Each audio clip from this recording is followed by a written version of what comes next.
Ayo, assalamualaikum warahmatullahi wabarakatuh. Kembali lagi bersama saya Zainal Arifin di channel Zainal 1221.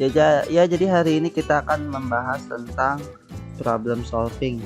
Ya, hari ini saya memakai aplikasi dari Camtasia ya untuk merekam layar. Kita akan membahas dan membuka PowerPoint tentang problem solving.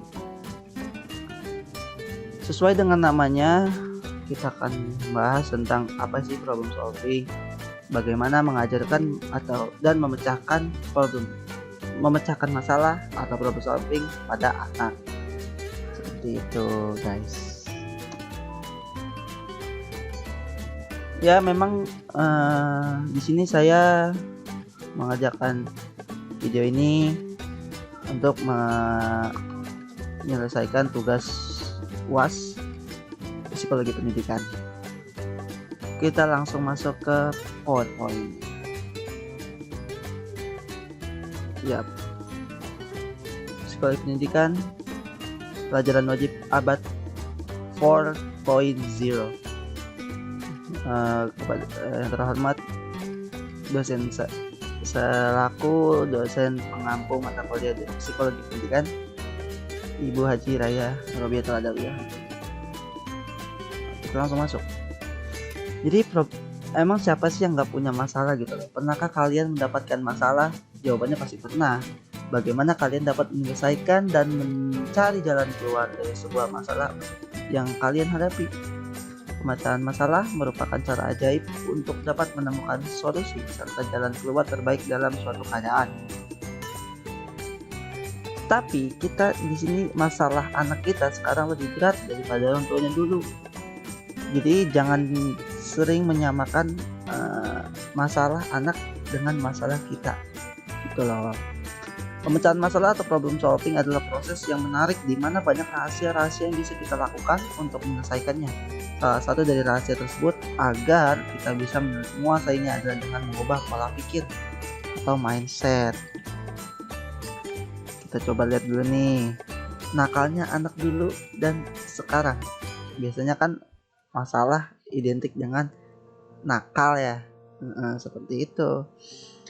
Semua permasalahan pasti ada jawabannya, begitu pepatah mengatakan. Ibarat sebuah pohon yang tinggi, semakin bertemu tinggi, pohon tersebut pasti semakin kencang pula angin yang selalu siap menerpanya. Di zaman abad 20 sekarang, beda dengan masalah anak-anak di tahun 1950 ke bawah atau tahun 2000 ke bawah, seperti lari-lari di orang kelas, memakai seragam peraturan, menggunakan permen karet saat jam kelas, atau mengejek dengan memberi julukan. Itu udah hal-hal yang dibilang nakal di zaman dulu. Itu sebuah masalah. Ini gambaran anak dulu.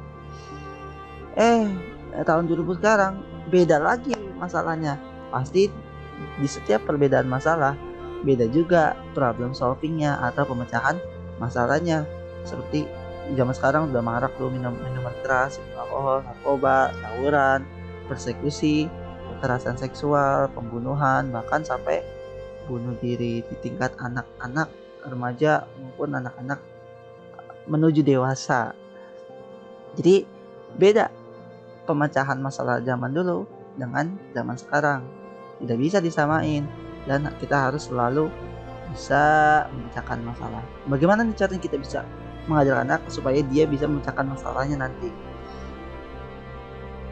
Mengajarkan pemecahan masalah kepada anak dapat dilakukan sejak usia dini loh, agar bisa meraih solusi yang lebih memuaskan.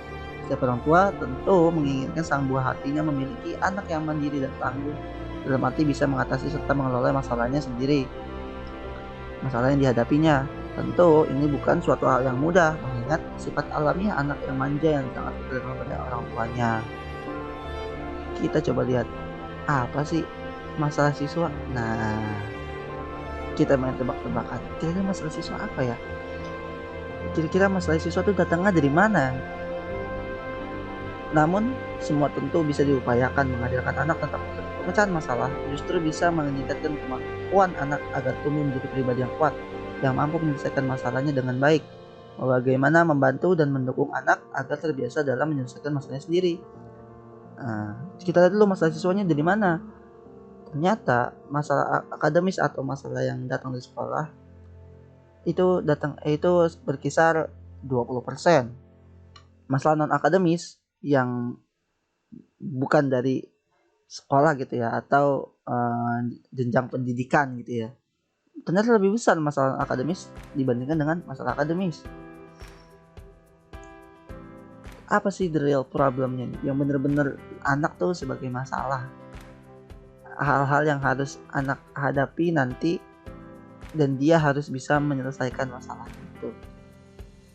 Masalah keluarga, biasa tuh anak yang sering kita ketemui ya, kayak anak dibanding-bandingkan dengan anak yang lainnya, atau masalah anak tidak mampu menyelesaikan studinya dengan baik.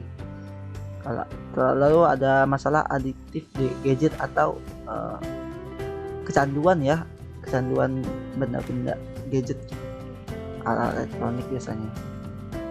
Lalu adiktif pornografi, ini juga masalah baru yang sekarang semakin canggih teknologi, semakin canggih gadget, maka semakin mudah akses anak dalam melihat jendela dunia.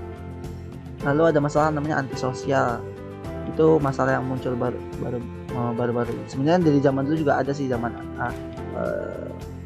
masalah antisosial, namun dengan berbeda bentuk antisosialnya. Dan kekerasan. Lanjut, sumber masalah. Sumber masalah dari internal itu sekitar 10% dari anak. Apakah nanti anaknya baik dari secara psikis, jasmani maupun rohani misalkan. Lalu 90%-nya dari lingkungan, ternyata 60% dari dunia maya, 30% dari keluarga atau orang tua atau rumah, 10% dari lingkungan nyata. Anak yang belum terbiasa dengan lingkungan nyata, anak yang belum terbiasa dengan dunia maya, anak yang belum terbiasa dengan keluarga atau sanak keluarganya, nah itu merupakan salah satu sumber masalah. Tapi jangan memandang masalah itu sebagai ternyata besar juga ya masalah yang ada di sekitar kita. Ya, itu memang manusia hidup bersama masalah. Tapi jangan memandang semua masalah itu negatif. Ada masalah yang positif yang bahkan bisa meningkatkan diri kita. Nah, pendakian ke abad 21 nih, sebelum kita mencapai nanti tahun 2100, kita tahu dari tahun 2000 sampai pendakian menuju abad 21 atau tahun 2100. Sekarang kan udah tahun 2020 ya. Apa sih yang kita butuhkan di abad ke-21 nanti? Ada 4 di sini yang menurut ahli psikologi itu sangat penting. Yang pertama, life skill atau kemampuan dalam hidup, seperti ya bersosial, lalu memecahkan masalah, itu termasuk life skill ya. Karena jika orang life skill dalam problem solving dalam life skillnya rendah, maka otomatis mereka akan cenderung lebih pesimis dalam menjalani hidup. Semangat, bisa dan lain sebagainya gitu ya. Kemampuan dalam hidup, ke pembangunan karakter atau karakter building, menjadi seorang pria sejati, menjadi seorang wanita yang menjadi wanita idaman, menjadi wanita karir, menjadi laki-laki yang sukses. Nah, itu merupakan karakter building atau pembangunan karakter seorang anak. Lihat potensi anak nanti. Karakter anak saya seperti ini, saya akan berusaha meningkatkan karakter dia di bidang ini. Nah, itu merupakan karakter building. Lalu ada lagi namanya creativity atau kreativitas, yang berasal dari kata Inggris yang create, artinya membuat. Jadi creativity itu dimana kemampuan kita dalam membuat sesuatu atau menghadapi sesuatu secara bijak, seperti itu. Dan problem solving, nah ini termasuk Jadi life skill, character building, creativity, dan problem solving merupakan skill atau bisa dibilang soft skill yang harus dibangun dalam seseorang atau dalam anak supaya nanti menghadapi tantangan zaman selanjutnya mereka siap. Seperti itu. Problem solving mungkin di sekolah jarang yang ngebahas gitu ya. Mungkin guru BK mungkin nanti ya memberikan materi di dalam kelas. Karena saya berbackground pendidikan pesantren, jadi tidak ada sih, pembangunan karakter itu selalu ada di dalam setiap materi pelajaran. Dan guru-guru pembimbing dan ustadz-ustadz yang ada di pondok pesantren saya mengajarkan selalu mengajarkan bagaimana memecahkan masalah, problem solving. Saya kurang tahu kalau misalkan di sekolah-sekolah umum seperti apa. Nah, kita harus mengidentifikasi dulu nih, apa aja nih yang masuk kategori masalah, mana yang tidak termasuk kategori masalah. Coba kita lihat, Anda berangkat ke sekolah naik ojek online, itu masalah Anda. Itu termasuk masalah bagi Anda atau enggak? Bagi yang ekonominya menengah ke atas mungkin tidak terlalu masalah, nggak punya motor nggak apa-apa, saya naik ojek online. Namun bagi masyarakat keluarga dengan ekonomi menengah ke bawah itu merupakan masalah, karena semakin itu menekan pengeluaran juga. Nah, kopi Anda tumpah, masalah atau bukan? Masalah bagi Anda atau bukan? Misalkan di mata Anda itu sebuah masalah, bagaimana cara Anda menyelesaikan masalah tersebut? Itu sangat sepele ya, tapi itu secara psikologis itu sangat bermain sekali. Melihat sesuatu yang terjadi di luar keinginan kita, melihat kopi tumpah atau kopi yang Anda buat tumpah. Kalau Anda seorang penikmat kopi, tentu itu sangat merupakan masalah yang besar bagi Anda, karena Anda membuatnya dengan susah payah, namun tiba-tiba tumpah, baik tidak sengaja menumpahkan kopinya ataupun ditumpahkan dengan orang lain gitu ya. Lalu 3, HP Anda tipe terbaru itu masalah. Bagi Anda itu sebuah masalah baru atau tidak? Apakah Anda butuh HP terbaru? Urgensinya buat apa gitu? Pentingnya HP baru buat Anda apa? Kalau merupakan itu sebuah masalah atau memang sebuah kebutuhan, berarti itu masalah baru buat Anda. Oh, berarti saya butuh HP baru nih untuk meningkatkan kinerja saya, meningkatkan penghasilan saya, butuh HP tipe terbaru. Bagi yang tidak membutuhkan teknologi terlalu sangat canggih gitu, atau tidak pekerjaan atau belajarnya tidak membutuhkan HP tipe terbaru, nah itu bukan termasuk masalah. 4, HP Anda tipe terbaru namun tidak bisa digunakan untuk internet, itu termasuk masalah bagi Anda atau tidak?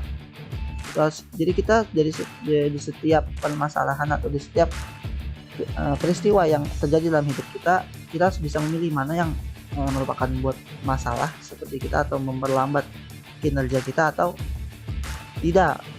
5, Anda terlambat ke sekolah. Nah, ini masalah atau bukan?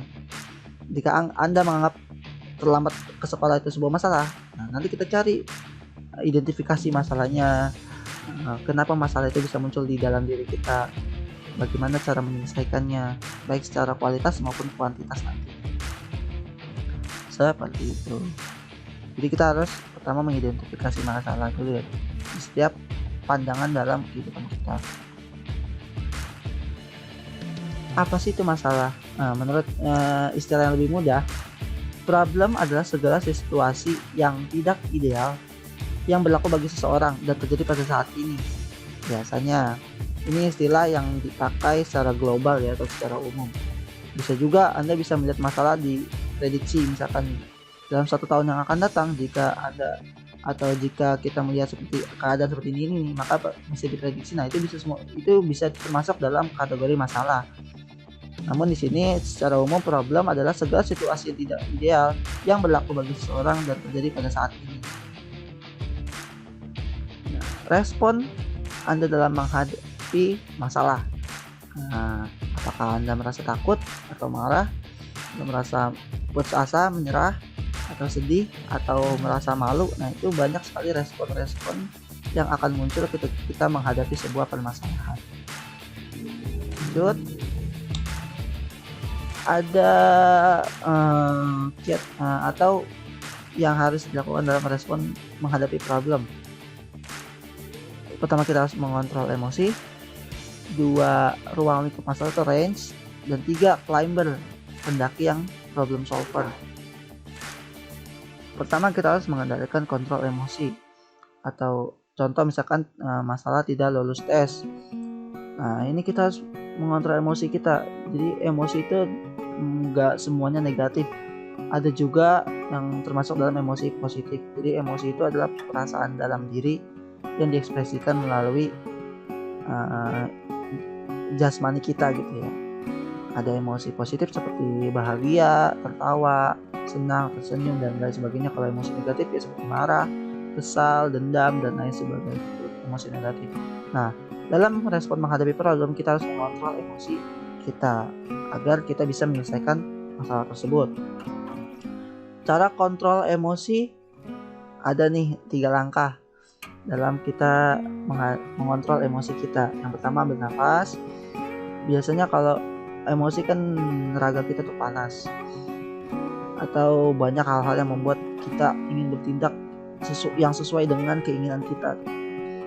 Pertama, ambil nafas panjang. Bagi muslim, beristighfar. Yang kedua, jauhi masalahnya. Yang ketiga, cuci muka dan berwudu. Itu kiat-kiat yang paling mudah ya dalam mengontrol emosi. Kenapa emosi kita disuruh berwudu? Karena emosi itu datang dari setan yang timbul karena api marah, api dendam, api emosi negatif, dan lain sebagainya. Maka kita disarankan untuk cuci muka dan berwudu supaya lebih rileks dalam mengontrol emosi. Nah, di sini ada 3 macam orang atau 3 macam respon orang yang dalam menghadapi masalah. Di sini ada bahasa quieter, ada camper, ada climber.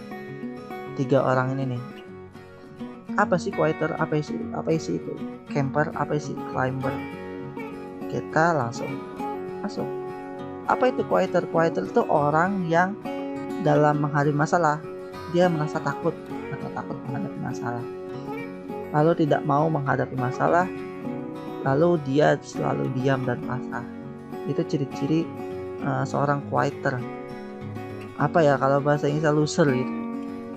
Tipe-tipe loser itu orang yang takut menghadapi masalah, tidak mau menghadapi masalah, dan diam dan pasrah ketika masalah datang menghampiri hidupnya. Ini bahasa-bahasa orang quieter nih. Aku nggak mau datang ke sana, nanti aku gini. Aku pasti nggak bisa dalam mengerjakan ini. Malas soalnya tidak sesuai atau nggak menghasilkan. Aku nggak mood. Jadi dia melakukan pekerjaannya sesuai. Nanti aja nunggu aku moodnya balik lagi baru saya kerjain. Nah, itu ciri-ciri quieter atau loser dalam menghadapi masalah. Lingkup. Lalu ada juga bahasa camper. Apa itu camper? Itu ciri-ciri camper itu, contoh 1, selesaikan masalah namun gagal. Nah, jadi dia tuh tahapan. Dia pernah menyelesaikan masalah namun gagal. Lalu kegagalan membuatnya berhenti.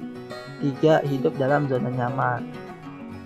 Bahasa-bahasa anak atau orang yang menghadapi masalah disebut camper tuh, aku sudah pernah melakukan ini, namun susah dilakukan, itu susah dicapai.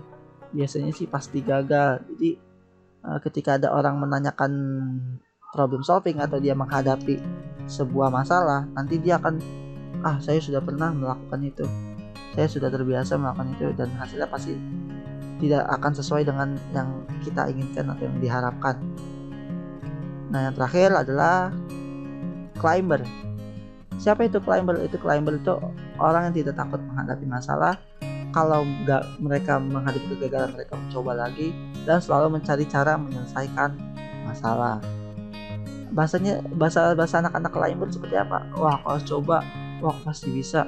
Aku bisa pelajarin. Orang lain bisa, kenapa aku enggak? Semua masalah bisa diselesaikan. Penyebab anak menjadi climber atau quieter tadi atau loser tadi atau camper tadi adalah ability dan disability, atau discovering disability versus discovering ability.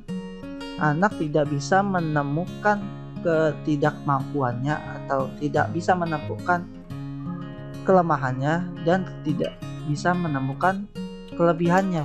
Jadi ketika seorang anak diunjukkan atau diarahkan menemukan kelemahannya apa dan menemukan kemampuan atau kelebihannya apa, maka si anak akan fokus ke kemampuannya dan meninggalkan ketidakmampuannya atau kelemahannya. Jadi fokus dengan satu tujuan, tidak fokus dengan kelemahannya sendiri. Nah, membangun karakter dengan discovering ability, membangun karakter dengan menemukan kelebihan dalam diri. Karakter, personality, self-image, dan experience karakter. Pendidikan karakter anak, personality, kepribadian anak.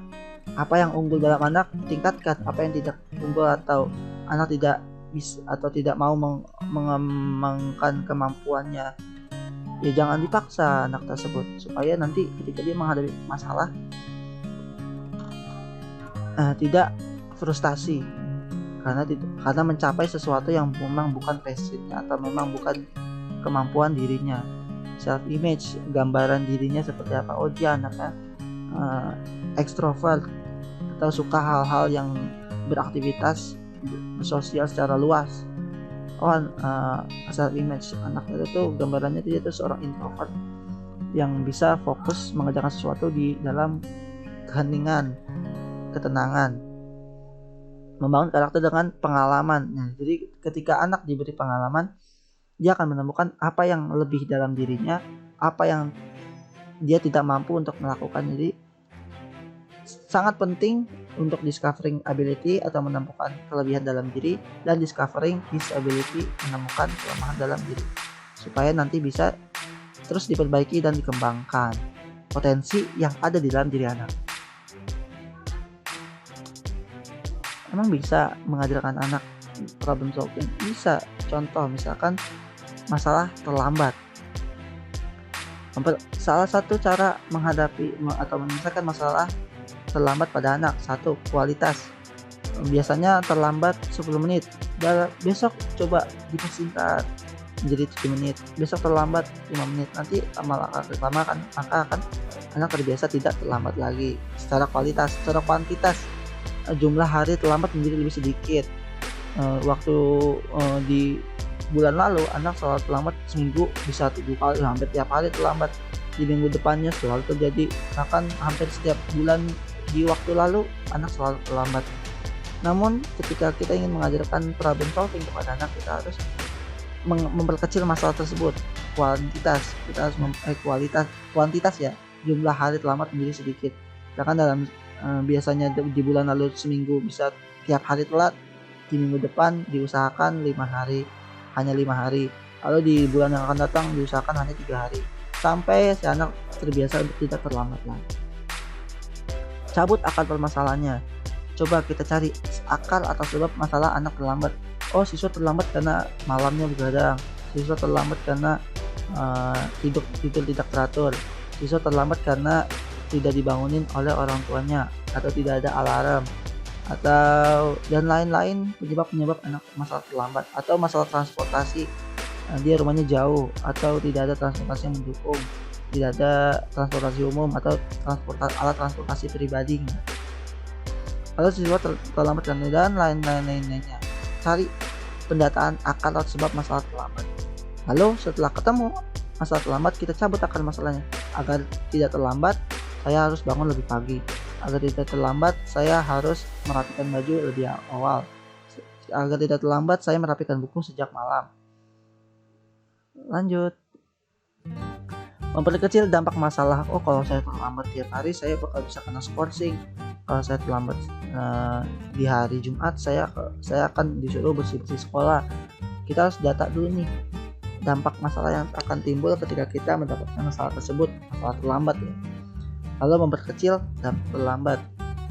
Melakukan agar tidak terlambat, saya harus melakukan agar terlambat tidak terjadi, saya harus melakukan saya harus lebih rajin. Misalkan, oh saya kurang pede kalau misalkan saya datang sekolah dengan baju lecek, kan saya harus menggosok baju saya 2 hari sebelum baju itu dipakai, agar saya tidak terburu-buru ketika waktu baju itu akan dipakai dan tidak membuat saya terlambat dalam sekolah. Ada dalam bekerja ya. Recovery atau solusi dengan mengganti dengan alternatif lain dari sebuah keterlambatan. Misalkan saya terlambat karena ini. Solusinya saya nanti tidak akan terlambat jika saya seperti ini. Mengganti kebiasaan, mengganti pola hidup. Nah, itu sebuah solusi. Dan juga recovery itu membutuhkan kreativitas supaya tidak terlambat. Apa ya? Berani mencoba. Karena aku terlalu terlambat, maka aku akan melakukan ini. Misalkan saya akan semangat belajar lebih dulu ketika sekolah, ketika saya ingin bertemu teman saya. Itu kan ada motivasi gitu. Atau berani mencoba melakukan hal yang baru supaya masalah terlambat ini bisa segera diselesaikan atau tidak terjadi. Nah, coba kita belajar bagaimana cara mengajarkan problem solving pada anak. Here is where your presentation begins. Pertama, beri rasa aman dan nyaman pada penerimaan anak, serta memberi kesempatan pada anak untuk menunjukkan kesalahan. Kesalahan di sini kesalahan yang bisa dipelajarin gitu ya, tidak kesalahan yang fatal. Perlu diketahui oleh orang tua. Dalam hal ini, orang tua perlu membimbing anak mempelajari keterampilan dalam hidup atau life skill, bukan mendikte anak menjadi manusia super tanpa kesalahan. Prinsip dalam hidupnya. Kemudian orang tua perlu memahami dan mempelajari prinsip-prinsip perkembangan agar metode pembelajaran dalam pola asuh anak dapat berpihak dan sesuai dengan perkembangan anak. Lalu orang tua juga perlu menjadi contoh yang baik bagi anaknya. Ketika masalah yang anak hadapi, biasanya ada kebiasaan yang tidak baik di dalam sebuah rumah. Apakah nanti orang tuanya, anak mencontoh dari orang tuanya, seperti itu. Misalkan orang tua selalu menampakkan reaksi marah ketika suatu masalah ada di dalam rumah. Dan nanti anak akan seperti itu. Akan menampakkan reaksi marah ketika mendapatkan problem nanti di dalam hidupnya atau di lingkungan sekolahnya nanti. Lalu yang kedua, rangkailah tali komunikasi 2 arah. Maksudnya itu orang tua bertanya kepada anak sebagai anak ketika ada masalah boleh bertanya kepada orang tua, antara anak dengan orang tua. Dan buatlah proses pembelajaran positif tersebut menjadi sebuah kebiasaan. Ketika masalah datang atau melihat tingkah laku anak terlihat seperti anak memiliki masalah, atau anak ketika mendapatkan masalah, kita nih sebagai anak dari orang tua ketika mendapatkan masalah, kita boleh meminta pendapat dari orang tua kita supaya kita mempelajari pengalaman apa yang pernah dialami oleh orang tua kita. Ketiga, melatih empati anak. Rasa apa ya, kalau empati itu rasa ingin menolong orang terhadap orang lain. Jadi jangan heran jika ketika melihat kucing atau teman yang disakitin, ia akan merasa sedih atau kesal. Nah, akan tetapi terkadang juga masih muncul sifat egosentris pada anak. Nah, untuk mengasah kemampuan si anak mengenali perasaan orang lain, ajaklah anak untuk mengenali bahasa tubuh. Oh, dia gerak-geriknya seperti ini, berarti dia butuh dukungan. Oh, berarti dia butuh perlindungan. Dia butuh kebebasan berekspresi. Lalu asah kemampuan sang anak. Oh, anak mempunyai nilai lebih dalam seni. Anak mempunyai nilai lebih dalam bidang matematik atau bidang public speaking, memperkuat relasi kepada teman-temannya. Dan itu asah kemampuan, bantu anak untuk mengembangkan kemampuannya baik secara real maupun material maupun non material gitu ya. Lalu selesaikan masalah dengan berbicara. Selalu biasakan anak untuk menyelesaikan masalah dengan musyawarah gitu ya. Berikan pemahaman pada anak tentang bagaimana menyelesaikan masalah yang baik. Tidak perlu ada agresi fisik seperti memukul, mencubit, bahkan menggigit. Penyelesaian masalah bisa dilakukan dengan dialog atau musyawarah. Lalu identifikasi masalah. Orang tua itu hendaknya membantu anak untuk mengidentifikasi masalah. Apa yang sedang dihadapi, apa saja problemnya. Orang tua dapat membantu anak untuk menentukan hal yang selanjutnya bisa dia lakukan. misalkan bertengkar dengan temannya gitu. Minta anak untuk duduk bersabar dan tanyakan apa masalahnya yang sebenarnya terjadi. Terakhir, namun bukan yang paling terakhir, coba beri waktu pada anak untuk mencari jalan keluar. Ketika kelihatan anak sudah tidak bisa atau mentok, stuck, tidak menemukan masalah yang terhadapinya, baru kita bisa membantu menasihati dengan jalan keluar yang baik. Namun usahakan untuk tidak ikut campur dalam masalah anak, biarkan dia menyelesaikan masalahnya sendiri. Belajar untuk menghadapi masalah-masalah kecil. Selain bermanfaat untuk anak, pelajaran problem solving itu tidak terus-menerus merasa khawatir bila anak tidak sedang berada di dekatnya. Jadi ketika kita sudah mengajarkan anak-anak untuk mandiri, untuk bisa menyelesaikan masalahnya sendiri, kita tidak akan sering-sering merasa khawatir ketika anak mendapatkan masalah nanti di masa remaja maupun masa beranjak dewasa. Karena anak sudah terlatih untuk membiasakan dirinya menyelesaikan masalah, bisa berkembang sebagai anak mandiri dan tidak cengeng. Ini akan sangat bermanfaat dalam pembentukan karakter yang positif. Inilah 5 langkah dalam membuat atau mengajarkan problem solving, memunculkan skill problem solving pada anak. Terima kasih telah mendengarkan podcast ini ya, maksudnya, atau PPT slider. Terima kasih telah mendengarkan PowerPoint ini. Mohon maaf apabila ada kesalahan. Terima kasih. Wassalamualaikum warahmatullahi wabarakatuh.